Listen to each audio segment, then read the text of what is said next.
Edge ഹബിൻ്റെ പുതിയ വീഡിയോയിലേക്ക് എല്ലാവർക്കും സ്വാഗതം. 2026 മെയ് മാസത്തിൽ നടക്കാൻ പോകുന്ന HSST പരീക്ഷകളുടെ ജനറൽ പേപ്പറിന് സഹായകമാകുന്ന രീതിയിലുള്ള വീഡിയോ ആണിത്. അതായത് ടീച്ചിങ് ആൻഡ് റിസർച്ച് ആപ്റ്റിറ്റ്യൂഡിലെ പ്രീവിയസ് ഇയർ HSST പരീക്ഷകളുടെ ക്വസ്റ്റ്യൻസാണ് നമ്മൾ ഈ വീഡിയോസുകളിൽ അനലൈസ് ചെയ്യുന്നത്. ഇതിന് മുമ്പത്തെ വീഡിയോസിൽ നമ്മളിത് അനലൈസ് ചെയ്തിരുന്നു. അത് നിങ്ങൾക്ക് ലഭിക്കുവാനായിട്ട് HSST എന്ന് പറഞ്ഞൊരു പ്ലേലിസ്റ്റ് നമ്മൾ ക്രിയേറ്റ് ചെയ്തിട്ടുണ്ട്. അതിൽ കയറി കഴിഞ്ഞാൽ നിങ്ങൾക്ക് ലഭിക്കുന്നതാണ്. ഇന്ന് നമ്മൾ നോക്കാനായിട്ട് പോകുന്നത് HSST ഫിസിക്സിലെ പ്രീവിയസ് ഇയർ ക്വസ്റ്റ്യൻസ് ആണ്. ടീച്ചിങ് ആൻഡ് റിസർച്ച് ആപ്റ്റിറ്റ്യൂഡിൽ നിന്ന് ചോദിച്ച പ്രീവിയസ് ഇയർ ക്വസ്റ്റ്യൻസ് ആണ്. First question, which among the following may not be a criteria for selecting a learning experience? ഒരു ലേണിംഗ് എക്സ്പീരിയൻസ് സെലക്ട് ചെയ്യുന്നതിൽ ക്രൈറ്റീരിയ അല്ലാത്ത എന്നാണ് ചോദിച്ചിരിക്കുന്നത്. Objective basedness, learner orientation, practicability, easiness of conducting. ഇവിടെ answer വരുന്നത് option 4 ആണ്, easiness of conducting എന്നുള്ളതാണ്. അതായത് ലേണിംഗ് എക്സ്പീരിയൻസ് സെലക്ട് ചെയ്യുമ്പോൾ ക്രൈറ്റീരിയ അല്ലാത്ത എന്നാണ് ചോദിച്ചിരിക്കുന്നത്. അത് ലേണിംഗ് എക്സ്പീരിയൻസ് എന്നുകൊണ്ട് ഉദ്ദേശിക്കുന്നത് അതായത് കുട്ടികൾക്ക് ആ ഒരു ടീച്ചിങ് ലേണിംഗ് നടക്കുമ്പോൾ അവർക്ക് കിട്ടുന്ന ആ ഒരു അതായത് എക്സ്പീരിയൻസിലൂടെയാണ് കുട്ടികളുടെ ലേണിംഗ് ഏറ്റവും കൂടുതൽ യൂസ്ഫുൾ ആകുന്നത്, അല്ലെങ്കിൽ ഏറ്റവും നല്ല രീതിയിൽ അവർക്ക് ആ ഒരു ലേണിംഗ് അല്ലെങ്കിൽ ആ കണ്ടൻറ്റുകൾ മനസ്സിലാക്കാനായിട്ട് ഹെൽപ്പ് ചെയ്യുന്നതിന് വേണ്ടി നമ്മൾ ഇൻട്രൊഡ്യൂസ് ചെയ്യുന്നതാണ് ആ കറക്റ്റ് ആയിട്ടുള്ള ലേണിംഗ് എക്സ്പീരിയൻസ് എന്ന് പറഞ്ഞത്. അപ്പോൾ ഈ ലേണിംഗ് എക്സ്പീരിയൻസ് എപ്പോഴും ഒബ്ജക്റ്റീവ് ബേസ്ഡ് അതായത് ഏത് ഒബ്ജക്റ്റീവാണോ അവിടെ ഫുൾഫിൽ ചെയ്യേണ്ടത് അതിന് ഏറ്റവും അനുയോജ്യമായിട്ടുള്ള ലേണിംഗ് എക്സ്പീരിയൻസ് ആയിരിക്കും നമ്മൾ കൊടുക്കുന്നത്. അതുപോലെ തന്നെ ലേണറിൻ്റെ ഓറിയൻറ്റേഷൻ മാക്സിമം ലഭിക്കുന്ന രീതിയിലായിരിക്കണം. അതുപോലെ തന്നെ അതുകൊണ്ടൊരു പ്രാക്ടിക്കലായിട്ടുള്ള യൂസ് ഉണ്ടായിരിക്കണം, പ്രാക്ടിക്കബിലിറ്റി ഉണ്ടായിരിക്കണം. പക്ഷേ ഈസിനെസ് ഓഫ് കണ്ടക്ട് അതായത് ടീച്ചറിനെ കണ്ടക്ട് ചെയ്യാനുള്ള ഏറ്റവും എളുപ്പമുള്ള എക്സ്പീരിയൻസ് ഇതാണ് എന്ന ആ ഒരു ക്രൈറ്റീരിയ ഒരിക്കലും ഇതിൻ്റെ അകത്ത് വരുന്നതല്ല. അതൊരു അതായത് കുട്ടിക്ക് ഏറ്റവും നല്ല ലേണിംഗ് എക്സ്പീരിയൻസ് കൊടുക്കുക എന്നുള്ളത് മാത്രമാണ് നമ്മുടെ ലക്ഷ്യം. അല്ലാണ്ട് ടീച്ചറിനത് ഈസിയാണ് അല്ലെങ്കിൽ എന്നുള്ളൊരു അതിൻ്റെ അകത്തൊരു ക്രൈറ്റീരിയ ആയിട്ട് വരുന്നതല്ല. Next question, which of the following need not be include in the methodology chapter of a thesis? അതായത് തീസിസിൻ്റെ മെത്തഡോളജി ചാപ്റ്ററിൽ ഇൻക്ലൂഡ് ചെയ്യാത്ത ഏതാണ്? അതായത് തീസിസിൽ ഇൻട്രൊഡക്ഷൻ ചാപ്റ്റർ, പിന്നെ theory and review, methodology, data analysis and interpretation, conclusion എന്നിങ്ങനെയാണ് ചാപ്റ്റേഴ്സ് പോകുന്നത്. അതിൻ്റെ അകത്ത് മെത്തഡോളജി ചാപ്റ്ററിൽ ഇൻക്ലൂഡ് ചെയ്യാത്ത ഏതാണ് ചോദിച്ചിരിക്കുന്നത്. Procedure adapted for the study, sample taken for the study, tools and technique used for the study, related literature of the study. ഇവിടെ answer വരുന്നത് ഓപ്ഷൻ 4 ആണ്, related literature of the study എന്നുള്ളതാണ്.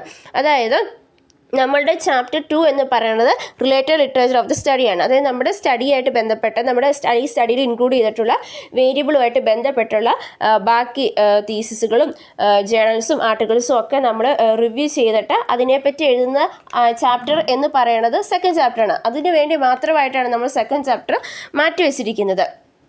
Methodology ചാപ്റ്ററിലാണ് നമ്മൾ ഈ thesis എങ്ങനെയാണ് ചെയ്യുന്നത്, അതിൻ്റെ procedures, tools, techniques, samples അങ്ങനെയുള്ള അതായത് നമ്മൾ ഈ തീസിസ് എങ്ങനെയാണ് കണ്ടക്ട് ചെയ്തത്, അപ്പോൾ ആ കണ്ടക്ട് ചെയ്തപ്പോൾ നമ്മൾ ഫോളോ ചെയ്ത മെത്തേഡ്സുകൾ എന്താണ് എന്നുള്ളത് ഡീറ്റെയിൽ ആയിട്ട് പറയുന്ന ചാപ്റ്ററാണ് മെത്തഡോളജി ചാപ്റ്റർ എന്ന് പറയുന്നത്.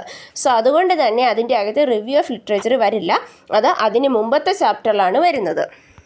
Next question, arrange the following in the correct sequence. താഴെ കൊടുത്തിരിക്കുന്നതിൽ കറക്റ്റ് സീക്വൻസിൽ അറേഞ്ച് ചെയ്യാനാണ് പറഞ്ഞിരിക്കുന്നത്. പ്രിപ്പറേഷൻ, റീക്യാപ്സുലേഷൻ, പ്രസൻറ്റേഷൻ, ജനറലൈസേഷൻ, കമ്പാരിസൺ എന്നിങ്ങനെയാണ് ഇവിടെ തന്നിരിക്കുന്നത്. ഇവിടെ ആൻസർ വരുന്നത് ഏതാണ്? ഓപ്ഷൻ സി ആണ്. അതായത് ആദ്യം പ്രിപ്പറേഷൻ വരും, പിന്നെ പ്രസൻറ്റേഷൻ വരും, പിന്നെ കമ്പാരിസൺ വരും, അതിനുശേഷം ജനറലൈസേഷൻ, ലാസ്റ്റാണ് റീക്യാപ്സുലേഷൻ വരുന്നത്. ലെസൺ പ്ലാനിൻ്റെ മെയിനായിട്ടുള്ള 5 സ്റ്റെപ്പുകളാണ് ഇവ എന്ന് പറയുന്നത്. ആദ്യം വരുന്നതാണ് പ്രിപ്പറേഷൻ എന്ന് പറയുന്നത്. അതായത് ഇവരെ ടീച്ചർ നമ്മൾ ഏത് സബ്ജക്റ്റാണോ അല്ലെങ്കിൽ ഏത് മാറ്ററാണോ പ്രസൻറ്റ് ചെയ്യാൻ പോകുന്നത് അതുമായിട്ടുള്ള ഐഡിയാസുകളൊക്കെ നമ്മളിങ്ങനെ ഓർക്കുക, അല്ലെങ്കിൽ നമ്മൾ അതിനു വേണ്ടി പ്രിപ്പയർ ചെയ്യുക. എങ്ങനെയാണ് ഈ കണ്ടൻറ്റ് കുട്ടികൾക്ക് പ്രസൻറ്റ് ചെയ്യണേ എന്ന് നമ്മളിങ്ങനെ അതിനുവേണ്ടി നമ്മൾ പ്രിപ്പയർ ചെയ്യുന്ന അല്ലെങ്കിൽ അതിനു വേണ്ടിയുള്ള ഐഡിയാസുകളൊക്കെ കണ്ടെത്തുന്നതാണ് ഈ പ്രിപ്പറേഷൻ എന്ന് പറയുന്നത്. അതിനുശേഷം വരുന്നതാണ് പ്രസൻറ്റേഷൻ എന്ന് പറയുന്നത്. അതായത് നമ്മൾ നമ്മുടെ കുട്ടികൾക്ക് അറിയാവുന്ന പ്രീവിയസ് നോളജുമായിട്ട് ലിങ്ക് ചെയ്തുകൊണ്ട് നമ്മൾ നമ്മുടെ പുതിയ കണ്ടൻറ്റ് കുട്ടികളുടെ ഇടയിൽ പ്രസൻറ്റ് ചെയ്യുന്നതാണ് പ്രസൻറ്റേഷൻ എന്ന് പറയുന്നത്. ഇനി നെക്സ്റ്റ് വരുന്നതാണ് കമ്പയർ എന്നുള്ളതാണ്. അതായത് ഓൾഡ് ഫാക്ട്സിനെയും, അതായത് ഓൾഡായിട്ട് കുട്ടികൾക്ക് അറിയാവുന്ന കാര്യങ്ങൾ ന്യൂ ഫാക്ട്സും കൂടെ ഇവിടെ കമ്പയർ ചെയ്യുകയാണ്. അതിനുശേഷം അതിലുള്ള ഡിസിമിലാരിറ്റീസും ഒക്കെ ഫൈൻഡ് ചെയ്യുന്നതാണ് കമ്പാരിസൺ എന്ന് പറയുന്നത്. അതിനുശേഷം വരുന്നത് ജനറലൈസേഷനാണ്. അതായത് ഇവിടെ ടീച്ചർ സ്റ്റുഡൻസിനെ എൻകറേജ് ചെയ്യുകയാണ്. അതായത് സിമിലർ ആയിട്ടുള്ള നോളജുകളൊക്കെ ഇൻഡിക്കേറ്റ് ചെയ്യാനും ലൊക്കേറ്റ് ചെയ്യാനും അതുപോലെ തന്നെ അതൊക്കെ റിസൈറ്റ് ചെയ്യിപ്പിക്കുകയൊക്കെയാണ് ചെയ്യുന്നത്. അതുപോലെ തന്നെ ജനറൽ റൂൾസ് ഉണ്ടാക്കിയെടുക്കുന്നു, പ്രിൻസിപ്പിൾസും ഡെഫിനിഷൻസും ഒക്കെ ഉണ്ടാക്കി ജനറലൈസ്ഡ് ആയിട്ടുള്ള ഫോമിലോട്ട് ഇതിനെ മാറ്റുകയാണ് ചെയ്യുന്നത്. അതിനുശേഷം വരുന്നതാണ് റീക്യാപ്ചുലേഷൻ എന്ന് പറയുന്നത്. അതായത് ഇവിടെ ടീച്ചർ പിന്നെ റിവ്യൂ ചെയ്യുകയാണ്. അതായത് കുട്ടികൾക്ക് എന്തോരം കാര്യങ്ങൾ മനസ്സിലായി, അല്ലെങ്കിൽ ഇപ്പോൾ പഠിപ്പിച്ച കാര്യങ്ങളിൽ എത്രത്തോളം അവർക്കൊരു ഡെപ്ത് നോളജ് കിട്ടി എന്നൊക്കെ അറിയാനായിട്ട് ആ കാര്യങ്ങൾ നമ്മൾ റിവ്യൂ ചെയ്യുന്നതാണ് റീക്യാപ്ചുലേഷൻ എന്നതുകൊണ്ട് ഉദ്ദേശിക്കുന്നത്. Next question, the authenticity of data and historical research can be established through. അതായത് ഒരു ഹിസ്റ്റോറിക്കൽ റിസർച്ചിൻ്റെ ഒതൻറ്റിസിറ്റി നമ്മൾ എസ്റ്റാബ്ലിഷ് ചെയ്യുന്നത് എന്തിലൂടെയാണെന്നാണ് ചോദിച്ചിരിക്കുന്നത്. External criticism, expert criticism, internal criticism, systematic criticism. നമുക്കറിയാം ഹിസ്റ്റോറിക്കൽ റിസർച്ച് എന്ന് പറഞ്ഞാൽ എന്താണ്, അത് പാസ്റ്റിനെ പറ്റിയുള്ള സ്റ്റഡിയാണ്. സോ അതുകൊണ്ട് തന്നെ ഇവിടെ ആൻസർ ആയിട്ട് വരുന്ന ഏതായിരിക്കും? ഓപ്ഷൻ എ ആണ്, എക്സ്റ്റേണൽ ക്രിറ്റിസിസം ആണ്. അതായത് ഹിസ്റ്റോറിക്കൽ റിസർച്ച് എന്ന് പറയുന്നത് നമ്മൾ പ്രസൻറ്റിൽ നിന്നുകൊണ്ട് പാസ്റ്റിൽ നടന്ന ഒരു കാര്യത്തെ നമ്മൾ പഠിക്കുകയാണ്, അല്ലെങ്കിൽ അതിനെപ്പറ്റി നമ്മൾ റിസർച്ച് ചെയ്യുകയാണ്. അപ്പം നമ്മൾ ഒതൻറ്റിക് ആയിട്ടുള്ള ഡോക്യുമെൻറ്റ്സ്, അതായത് പ്രൈമറി സോഴ്സസും സെക്കൻഡറി സോഴ്സസും ഒക്കെ കളക്ട് ചെയ്തിട്ടാണ് നമ്മളിവിടെ, അല്ലെങ്കിൽ അതിലൂടെയാണ് നമ്മൾ ഡേറ്റ കളക്ട് ചെയ്യുന്നത്. നമ്മളിപ്പോൾ ഒരു എക്സ്പെരിമെൻ്റ് നടത്തി അല്ലെങ്കിൽ ഒബ്സർവേഷനിലൂടെ ഒന്നും നമുക്ക് ഹിസ്റ്ററീനെ പറ്റി പഠിക്കാനായിട്ട് പറ്റത്തില്ല. സോ അതുകൊണ്ട് തന്നെ നമ്മൾ ഓരോ സോഴ്സസുകളെ ഡിപ്പെൻഡ് ചെയ്തുകൊണ്ടാണ് നമ്മൾ ഹിസ്റ്റോറിക്കൽ റിസർച്ച് കണ്ടക്ട് ചെയ്യുന്നത്. സോ അതുകൊണ്ട് തന്നെ ഹിസ്റ്റോറിക്കൽ റിസർച്ചിൻ്റെ ആ ഒരു ഒതൻറ്റിസിറ്റി എസ്റ്റാബ്ലിഷ് ചെയ്യുന്നത് എക്സ്റ്റേണൽ ക്രിറ്റിസിസത്തിലൂടെയാണ്. ഹിസ്റ്റോറിക്കൽ റിസർച്ചിൽ നമ്മൾ ഡേറ്റ കളക്ട് ചെയ്തതിന് ശേഷം നമ്മളതിനെ ഇൻ്റർപ്രറ്റ് ചെയ്യുന്നു. അതായത് ഒരു റിഗറസ് ആയിട്ടുള്ള ഒരു ഇവാലുവേഷൻ നടത്തുന്നുണ്ടാവും. ഈ ഇവാലുവേഷനെയാണ് നമ്മൾ ക്രിറ്റിസിസം ഓഫ് ദ ഡേറ്റ എന്ന് പറയുന്നത്. അതായത് ഇവിടെ ഉദ്ദേശം എന്ന് പറയുന്നത് ഇതിൻ്റെ ഒതൻറ്റിസിറ്റിയും അതുപോലെ തന്നെ വാലിഡിറ്റിയും എസ്റ്റാബ്ലിഷ് ചെയ്യുക എന്നുള്ളതാണ്. അപ്പോൾ അതിനായിട്ട് നമുക്ക് രണ്ട് രീതിയിലുള്ള ക്രിറ്റിസിസമാണുള്ളത്, എക്സ്റ്റേണൽ ക്രിറ്റിസിസം അതുപോലെ തന്നെ ഇൻറ്റേർണൽ ക്രിറ്റിസിസം എന്ന് പറയുന്നത്. ഒതൻറ്റിസിറ്റി എസ്റ്റാബ്ലിഷ് ചെയ്യാനായിട്ട്, അല്ലെങ്കിൽ ഡേറ്റയുടെ ഒതൻറ്റിസിറ്റി എസ്റ്റാബ്ലിഷ് ചെയ്യാനായിട്ട് നമ്മൾ യൂസ് ചെയ്യുന്ന പ്രോസസ്സിനെയാണ് നമ്മൾ എക്സ്റ്റേണൽ ക്രിറ്റിസിസം എന്ന് പറയുന്നത്. ഇനി വാലിഡിറ്റിയാണ് നമുക്ക് ആ കണ്ടൻറ്റിൻ്റെ എസ്റ്റാബ്ലിഷ് ചെയ്യണമെങ്കിൽ അവിടെ നമ്മൾ യൂസ് ചെയ്യുന്നതാണ് ഇൻറ്റേർണൽ ക്രിറ്റിസിസം എന്ന് പറയുന്നത്. എക്സ്റ്റേണൽ ക്രിറ്റിസിസം എന്ന് പറയുന്നത് ലോവർ ക്രിറ്റിസിസമാണ്. അത് നമ്മുടെ മെറ്റീരിയലിൻ്റെ ജെന്യുവിനെസ്സും ഒതൻറ്റിസിറ്റിയുമാണ് ചെക്ക് ചെയ്യുന്നത്. ഇനി നമ്മുടെ ഒതൻറ്റിസിറ്റി എസ്റ്റാബ്ലിഷ് ചെയ്തതിന് ശേഷം നമ്മൾ നടത്തുന്നതാണ് ഇൻറ്റേർണൽ ക്രിറ്റിസിസം എന്ന് പറയുന്നത്. ഇതാണ് ഹയർ ക്രിറ്റിസിസം എന്ന് പറയുന്നത്. Validity, credibility, worth of the content ഇതെല്ലാം എസ്റ്റാബ്ലിഷ് ചെയ്യുന്നത് ഇവിടെയാണ്. Next question, which of the following is least important while selecting a teaching method. അതായത് ഒരു ടീച്ചിങ് മെത്തേഡ് സെലക്ട് ചെയ്യുമ്പോൾ ഏറ്റവും ലീസ്റ്റ് ആയിട്ട് നമ്മൾ കൺസിഡർ ചെയ്യുന്ന കാര്യം എന്താണെന്ന് ചോദിച്ചിരിക്കുന്നത്. It should facilitate the creativity of the student, it should provide variety of learning experience, it should be widely accepted among different disciplines, it should be based on multi sensory approach. ഇവിടെ answer വരുന്ന option C ആണ്, it should be widely accepted among different disciplines. അതായത് teaching method select ചെയ്യുമ്പോൾ ഏറ്റവും least important ആയിട്ടുള്ള കാര്യം എന്താണെന്നാണ് ചോദിച്ചിരിക്കുന്നത്. അതായത് നമ്മൾ ടീച്ചിങ് മെത്തേഡ് യൂസ് ചെയ്യുന്നത് എന്തിനാണ്? കുട്ടികൾക്ക് ഏറ്റവും നല്ല ബെറ്റർ ആയിട്ടുള്ള ലേണിംഗ് എക്സ്പീരിയൻസ് പ്രൊവൈഡ് ചെയ്യുക എന്നുള്ളതിനാണ് നമ്മൾ ടീച്ചിങ് മെത്തേഡ്സ് യൂസ് ചെയ്യുന്നത്. അപ്പോൾ അവിടെ കുട്ടികളെ ക്രിയേറ്റിവിറ്റി ഫെസിലിറ്റേറ്റ് ചെയ്യുന്നതായിരിക്കണം, കുട്ടികൾക്ക് വെറൈറ്റി ഓഫ് ലേണിംഗ് എക്സ്പീരിയൻസ് കിട്ടിയിരിക്കണം, അതുപോലെ തന്നെ അതിൻ്റെ അത് മൾട്ടി സെൻസറി അപ്രോച്ചും ഉണ്ടായിരിക്കണം. കാരണം ഡിഫറെൻ്റ് ആയിട്ടുള്ള കുട്ടികളാണ്, അപ്പോൾ അവർക്ക് ഡിഫറെൻ്റ് ആയിട്ടുള്ള സെൻസറി, അല്ലെങ്കിൽ ചിലർ വിഷ്വലി ഇൻ്റലിജൻ്റ് ആയിരിക്കും, ചിലവർക്ക് ഓഡിറ്ററി ഇതായിരിക്കും കിട്ടുന്നത്. അപ്പോൾ അങ്ങനെ പലതരം കുട്ടികളായിരിക്കും ക്ലാസ്സിലുള്ളത്. അപ്പോൾ അങ്ങനെയുള്ള എല്ലാവർക്കും ആപ്ലിക്കബിൾ ആവുന്ന രീതിയിലുള്ള ടീച്ചിങ് മെത്തേഡ് ആയിരിക്കണം നമ്മൾ സെലക്ട് ചെയ്യേണ്ടത്. പക്ഷേങ്കിൽ ഡിഫറെൻറ്റ് ഡിസിപ്ലിൻസ് അക്സെപ്റ്റ് ചെയ്ത ടീച്ചിങ് മെത്തേഡ് ആയിരിക്കണം, അല്ലെങ്കിൽ എല്ലാ ഡിസിപ്ലിൻസും അപ്രൂവ് ചെയ്ത ടീച്ചിങ് മെത്തേഡ് നമ്മൾ യൂസ് ചെയ്യണം എന്നുള്ളത് ഒരു ക്രൈറ്റീരിയ അല്ല. അതായത് നമ്മളൊരു ടീച്ചിങ് മെത്തേഡ് സെലക്ട് ചെയ്യുമ്പോൾ അത് നമ്മൾ പഠിപ്പിക്കാൻ ഉദ്ദേശിക്കുന്ന കണ്ടൻറ്റിനെ പറ്റി കുട്ടികൾക്ക് നല്ല അറിവ് കിട്ടുന്ന രീതിയിലുള്ള ടീച്ചിങ് മെത്തേഡ് ആയിരിക്കണം. എല്ലാ കുട്ടികൾക്കും അത് ആ നോളജ് കിട്ടണം എന്നിങ്ങനെയുള്ള കാര്യങ്ങളാണ് നമ്മൾ അതിൻ്റെ അകത്ത് പരിഗണന കൊടുക്കുന്നത്. ആ ഒരു കണ്ടൻറ്റിന് എന്താണോ ആപ്റ്റ് അതാണ് നമ്മൾ സെലക്ട് ചെയ്യുന്നത്. ചിലപ്പം ചില കേസുകളിൽ ലെക്ചറിങ് മെത്തേഡായിരിക്കും കേപ്പബിൾ ആകുന്നത്, എന്നാൽ ചിലയിടത്ത് പ്രോജക്റ്റ് മെത്തേഡായിരിക്കും യൂസ്ഫുൾ ആകുന്നത്, അല്ലെങ്കിൽ വേറൊരിടത്ത് ഗ്രൂപ്പ് ഡിസ്കഷൻ മെത്തേഡായിരിക്കും. അപ്പോൾ അങ്ങനെ ആ ഒരു കണ്ടൻറ്റിന് സ്യൂട്ടബിൾ ആകുന്ന മെത്തേഡാണ് നമ്മളവിടെ യൂസ് ചെയ്യുന്നത്. Next question, identify the data collection technique that is used in quantitative research. അതായത് ക്വാണ്ടിറ്റേറ്റീവ് റിസർച്ചിൽ യൂസ് ചെയ്യുന്ന ഡേറ്റ കളക്ഷൻ ടെക്നിക്ക് എന്നാണ് ചോദിച്ചിരിക്കുന്നത്. Observation schedule, document review, interview schedule, aptitude test. ഇവിടെ ആൻസർ വരുന്ന ഏതാണ്? ഓപ്ഷൻ 4 ആണ്, അതായത് ഡി ആണ്, ആപ്റ്റിറ്റ്യൂഡ് ടെസ്റ്റ് ആണ്. അതായത് റിസർച്ച് 2 രീതിയിലുണ്ട്, ക്വാണ്ടിറ്റേറ്റീവും ഉണ്ട്, ക്വാളിറ്റേറ്റീവും ഉണ്ട്. ക്വാളിറ്റേറ്റീവ് എന്ന് പറയുമ്പോൾ നമ്മൾ മുമ്പ് പറഞ്ഞ ഹിസ്റ്റോറിക്കൽ റിസർച്ച്, എത്തനോഗ്രാഫിക് റിസർച്ച്, അതുപോലെ തന്നെ ഫിനോമിനോളജിക്കൽ റിസർച്ച്. അതായത് അവിടെ നമ്മൾ ഒരു കാര്യത്തെ എടുത്തിട്ട് അല്ലെങ്കിൽ ഒരു കണ്ടൻറ്റിനെ എടുത്തിട്ട് അതിനെപ്പറ്റി നമ്മൾ പഠിക്കുകയാണ്, അതിൻ്റെ ക്യാരക്ടറിസ്റ്റിക്സ്, അതിൻ്റെ പ്രത്യേകതകൾ, അങ്ങനെയുള്ള കാര്യങ്ങൾ. ആ ഒരു സംഭവത്തെ പറ്റി നമ്മൾ ക്വാണ്ടിറ്റേറ്റീവ് ആയിട്ടുള്ള രീതിയിൽ നമ്മൾ എഴുതി പിടിപ്പിക്കുന്നതാണ് ക്വാണ്ടിറ്റേറ്റീവ് റിസർച്ച് എന്ന് പറയുന്നത്. അവിടെ ഒരു ന്യൂമറിക്കൽ ഡേറ്റ വരുന്നില്ല. പക്ഷേ ക്വാളിറ്റേറ്റീവ് റിസർച്ചിൽ അവിടെ ഒരു ന്യൂമറിക്കൽ ഡേറ്റ ഉണ്ട്. അതായത് അവിടെ നമ്മൾ അനാലിസിസ് ചെയ്ത് ഇൻ്റർപ്രറ്റ് ചെയ്യുമ്പോൾ നമുക്ക് അവിടെ ഒരു വാല്യൂ കിട്ടുന്നുണ്ട്. ആ വാല്യൂവിനെ കമ്പയർ ചെയ്തിട്ടാണ് നമ്മൾ റിസൾട്ടിലോട്ട് എത്തുന്നത്.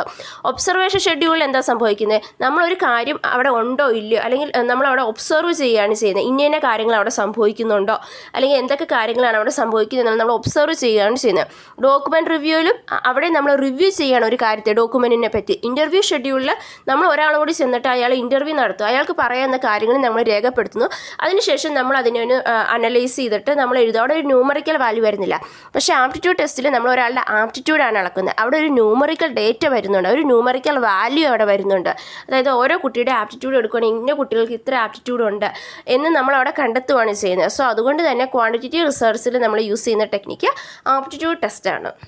Next question, which of the following provides highest concreteness of learning experience. താഴെ കൊടുത്തിരിക്കുന്നതിൽ ഹയസ്റ്റ് കോൺക്രീറ്റ്നെസ് ഓഫ്, അതായത് ഏറ്റവും നല്ല ലേണിംഗ് എക്സ്പീരിയൻസ് കൊടുക്കുന്നത് ഏതാണെന്നാണ് ചോദിച്ചിരിക്കുന്നത്. എക്സ്കർഷൻ, ഫീൽഡ് ട്രിപ്പ്, എക്സിബിഷൻ, ഡ്രാമാറ്റൈസേഷൻ എന്നിവയാണ് തന്നിരിക്കുന്നത്. ഇവിടെ ആൻസർ വരുന്നത് ഓപ്ഷൻ ബി ആണ്, ഫീൽഡ് ട്രിപ്പാണ്. അതായത് നമ്മുടെ ഡെയിലിൻ്റെ കോൺ ഓഫ് എക്സ്പീരിയൻസ് അനുസരിച്ച് റീഡ് ടെക്സ്റ്റാണ് ആദ്യം വരുന്നത്. അതിനുശേഷം വരുന്നതാണ് നമ്മൾ ലെക്ചറൊക്കെ ലിസൺ ചെയ്യുന്നത്. അതിനുശേഷം പിക്ചേഴ്സ്, പിന്നെ നമ്മൾ വീഡിയോസ് വാച്ച് ചെയ്യുന്നത്. അതിനുശേഷം വരുന്നതാണ് വ്യൂ എക്സിബിറ്റ്. അതിനുശേഷമാണ് നമ്മൾ ഡെമോൺസ്ട്രേഷൻസൊക്കെ വാച്ച് ചെയ്യുന്നത്. അതിനുശേഷം വരുന്നതാണ് ഹാൻഡ്സ് ഓൺ വർക്ക്ഷോപ്പ്. പിന്നെ വരുന്നതാണ് റോൾ പ്ലേ സിറ്റുവേഷൻ. അതിനുശേഷം വരുന്നതാണ് മോഡൽ അല്ലെങ്കിൽ സ്റ്റിമുലേറ്റ്, ഒരു റിയൽ എക്സ്പീരിയൻസ് നമ്മൾ സ്റ്റിമുലേറ്റ് ചെയ്യുന്നത്. അതിൻ്റെ അത് ലാസ്റ്റ് വരുന്നതാണ് ഡയറക്റ്റ് പർപ്പസ്ഫുൾ എക്സ്പീരിയൻസ്. അതായത് നമ്മളൊരു റിയൽ എക്സ്പീരിയൻസിലോട്ട് പോവുകയാണ്. അപ്പോൾ എക്സ്കർഷനും ഫീൽഡ് ട്രിപ്പും നമുക്ക് റിയൽ എക്സ്പീരിയൻസ് തരുന്ന കാര്യങ്ങളാണ്.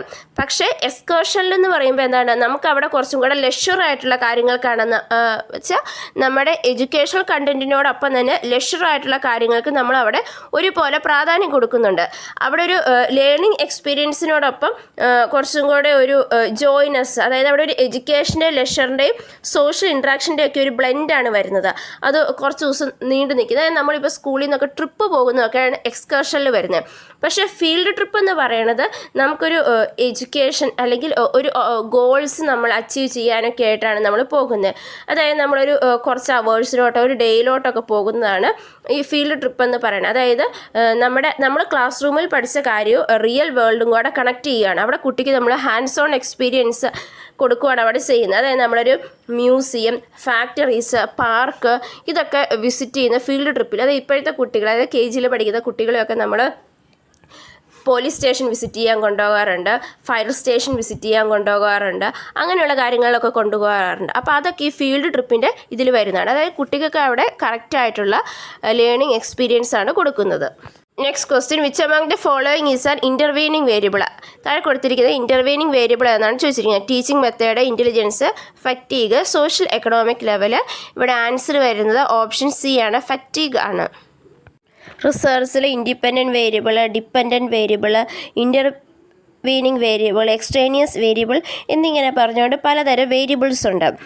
ഇൻ്റർവീനിങ് വേരിയബിൾ എന്ന് പറഞ്ഞു കഴിഞ്ഞാൽ അതായത് ഇൻഡിപെൻഡൻറ്റ് ആൻഡ് ഡിപ്പെൻഡൻറ്റ് വേരിയബിൾ ആ ഒരു അവരുടെ ആ റിലേഷൻഷിപ്പിനെ ബാധിക്കുന്നതും എന്നാൽ അൺനോട്ടീസ് ചെയ്യുന്നതുമായിട്ടുള്ള വേരിയബിളാണ് ഇൻ്റർവെയിനിങ് വേരിയബിൾ എന്ന് പറയുന്നത്.